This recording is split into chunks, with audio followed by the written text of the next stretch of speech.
Selamünaleyküm əmmə. Geç bolsan bizə video obzorumuzu alacaqmız. Noğarayanda bizə optim narxda sifətli kaçsünlü spala gəldi.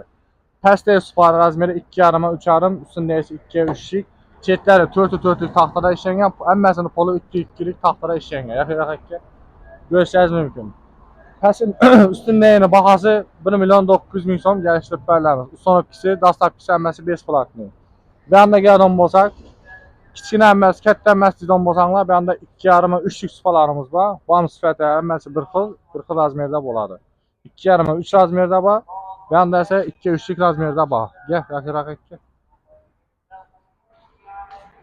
Çetlərini görüşəniz mümkün. Belə qalın taxtada işlənən, materialına gələn bolsaq sasla işlənən. Və bu arada sizə də 1 milyon som, 500.000 som, 1,5 milyon som, 7000 kasa bizə bir ayda faizsiz müddətli tolavı mövcud. Şu gördüyünüz spalarını müddətli tolavı bərk biləmiz. Üstünə çıxaran bolsanlar bemalal 15 18 adamların bemalal götürədir. Kaçsünü teylərində polni broslar 2 qatarda yürütülgən, broslar həm dəmirdən qoyulğan sifətli boladır. Bol.